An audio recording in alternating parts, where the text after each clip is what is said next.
Bonsoir les phénomènes, j'espère que vous allez bien. Nouvelle vidéo actualité sur le FC Barcelone. Thibaut Courtois pourrait rater le Classico entre le Barça et le Real Madrid, ou encore Lautaro Martinez qui lui pourrait rater la rencontre entre l'Inter et le FC Barcelone en Ligue des Champions. On parlera aussi de Gavi, de Peña, d'énormément de choses. Rapide tour de presse du côté de la Catalogne. Comme d'habitude, je t'invite à lâcher ton petit like, ton petit abonnement pour me soutenir. Et on est parti sans plus attendre. On va commencer avec la petite information sur Iñaki Peña. On en avait déjà parlé rapidement hier car le Barça souhaitait le prolonger. Aujourd'hui, on apprend que Galatasaray sont sur les côtes du joueur et ils le veulent absolument pour 2023. Iñaki Peña, première option pour Galatasaray en 2023. Le gardien a un contrat qui se termine en 2023 avec le Barça et jusqu'à présent, il n'y a pas d'offre officielle de renouvellement sur la table. L'idée du club Blaugrana est d'en parler bientôt et ça urge. Franchement, il faut boucler ce petit dossier-là rapidement parce que Iñaki Peña, moi, du peu que j'ai vu, quand il a joué, que ce soit en pré-saison ou avec le Barça, les gars, ou même avec Galatasaray, face à nous en Europa League, il avait l'air d'être talentueux, il avait l'air d'être quelqu'un, il avait l'air d'être très bon.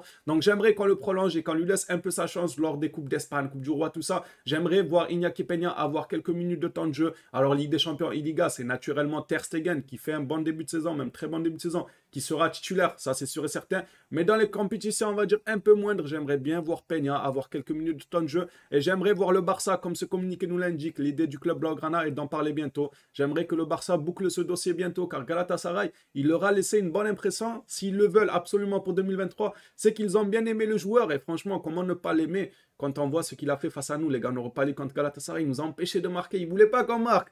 Allez, on passe maintenant à un petit communiqué de Robert Lewandowski qui nous dit tout simplement: j'ai toujours voulu jouer en Liga, vivre en Espagne était mon rêve et pas seulement pour le sport. C'est vrai qu'il y a quelques années en arrière, il n'était pas contre le départ vers le Real Madrid. Bon, il a fini au FC Barcelone, tant mieux pour nous les Blaugrana. Mais c'est vrai que Lewandowski a toujours laissé entendre qu'il aimerait bien rejoindre la Liga. Et là, dans ce communiqué, il nous dit même hors football, ben, il aurait bien aimé rejoindre l'Espagne pour y vivre. Parce que l'Espagne, les gars, il fait bon y vivre, on va pas se mentir. Allez, Frenkie de Jong maintenant et Koundé, une bonne nouvelle. Frenkie de Jong et Koundé s'entraînent sur le terrain, mais pas avec le groupe pour le moment. Donc voilà, ils ont des entraînements spécifiques à eux deux pour revenir un peu, pour enchaîner quelques entraînements et non pas avec le groupe. C'est tant mieux. Vaut mieux les préserver que accélérer la chose, les remettre dans le groupe et qu'ils finissent par se claquer une autre fois. On passe maintenant à l'information qui, voilà, ça c'est pour un peu nos collègues merengues, les gars. Courtois blessé, à voir s'il sera présent au Classico ou pas. Alors Courtois, on ne sait pas s'il va être présent ou pas. S'il n'est pas présent, on peut dire tant mieux pour nous les Blaugrana parce que Courtois, c'est un gardien monstrueux, il est très très fort. Mais moi, vous savez, les gars, j'aime trop la compétitivité, j'aime trop quand il y a tout le monde. Moi, je veux que Benzema soit là, je veux que Courtois soit là, je veux que tout le monde soit là du côté du Real. Il n'y a pas d'excuse. Si on gagne 4, 3, 2-0, je sais pas quoi, ils vont pas venir nous raconter, oui, mais il n'y avait pas Courtois, mais oui, mais il n'y avait pas Benzema, il n'y avait pas ma tante Rachel, il n'y avait pas ci, il n'y avait pas ça. Non, je veux que tout le monde soit là des deux côtés. Comme ça, nous, les spectateurs, on aura du spectacle à foison. Franchement, le match risque d'être spectaculaire. Et en plus de ça, il n'y aura pas d'excuses. Il n'y aura pas de il n'y avait pas lui, il n'y avait pas lui, etc. Bon rétablissement à Courtois. Après, si vraiment il venait à rater le match, bien sûr qu'on ne va pas non plus s'en plaindre. Comme j'ai dit, c'est un excellent gardien qui pourrait sauver énormément de buts durant le Classico. On passe maintenant à l'information sur Lautaro Martinez. Lautaro Martinez souffre d'une douleur à la cuisse. Il subira des tests aujourd'hui et pourrait manquer le choc vs Barcelone. Bon, c'est un peu la même chose, Lautaro. Il ne fait pas son meilleur début de saison du côté de l'Inter. On lui souhaite bien évidemment un bon rétablissement. Mais s'il venait à manquer la rencontre, bah, c'est un peu la même chose. Ça nous arrangerait parce que Lautaro, certes, il ne fait pas son meilleur début de saison. Mais ça reste un excellent joueur qui peut te débloquer le score à tout moment dans le match. Et s'il n'est pas là, en plus, c'était qui ils ont un autre joueur aussi blessé, l'Inter. On en avait parlé durant mes actualités. Je ne sais plus c'est qui, mais ça ferait déjà 2-3 joueurs clés de l'Inter qui pourraient rater la rencontre. Ça peut être pas mal pour le Barça, mais pour moi, de toute façon, les 11, genre le 11 de l'Inter et le 11 du Barça, de base, sans les blessés, je trouvais que le Barça était au-dessus.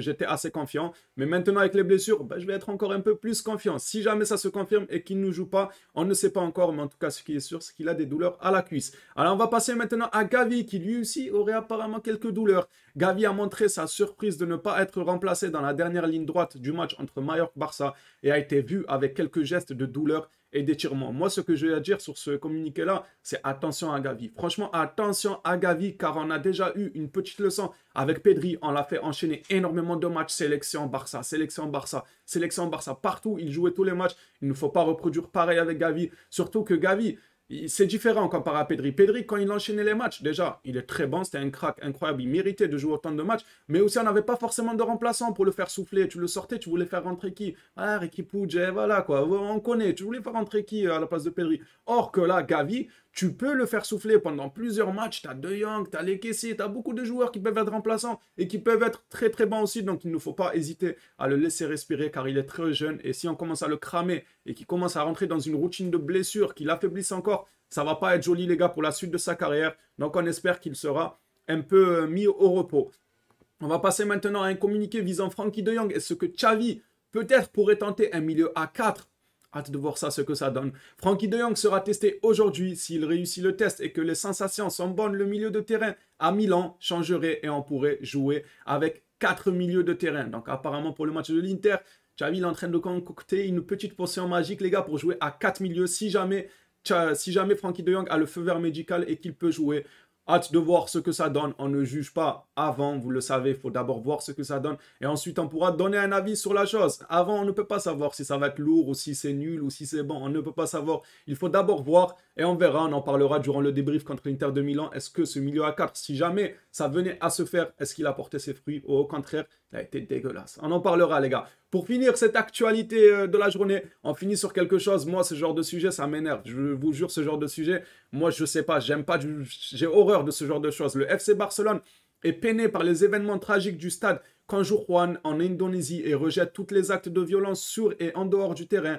Non plus sincères condoléances vont aux familles et aux amis des victimes. Vraiment non plus sincères condoléances vont bien évidemment aux familles et aux amis des victimes. Comme vous le savez, ou peut-être vous l'avez raté, en Indonésie, durant un match, il y a eu des débordements, il y a eu des morts, je ne sais plus combien, mais il y a eu beaucoup de morts durant ces débordements.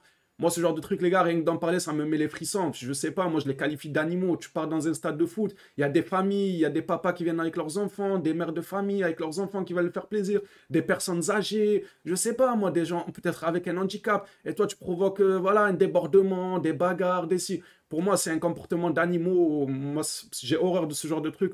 On va éviter de trop s'étaler parce que ça me dégoûte de parler de ça. Je suis absolument contre ce genre de truc. Le football, c'est un truc où tu dois aller pour te faire plaisir. Ça doit être convivial. Tu dois faire la fête. Moi-même, les bagarres entre clubs, je ne suis pas pour. Vous pouvez être fanatique de n'importe quel club, mais le fait de se battre entre clubs et tout, c'est quoi ce comportement? On peut se charrier. On peut dire, ah, le Real, si, entre Paris, Marseille, ah, regarde Paris, si, Marseille, si. On peut, ça, c'est normal. C'est même marrant de se charrier et tout. Mais de là à en arriver au couteau, à se bagarrer, moi, si, moi je suis de là, on n'en a rien à foutre, douter. On s'en fout que tu es fanatique de ci, que tu veux te battre pour ci. Moi, pour moi, c'est un comportement d'animaux. Je valide pas du tout ce genre de comportement. Voilà, on se quitte sur cette actualité. Bon, la dernière actualité n'était pas très joviale, mais il fallait quand même faire une petite parenthèse dessus, s'il vous plaît. Comportement dans les stades de foot, c'est pas un ring. Si vous voulez vous battre, allez sur un ring, allez ailleurs et battez-vous. Laissez notre football tranquille, laissez-nous la joie de vivre avec le football, etc.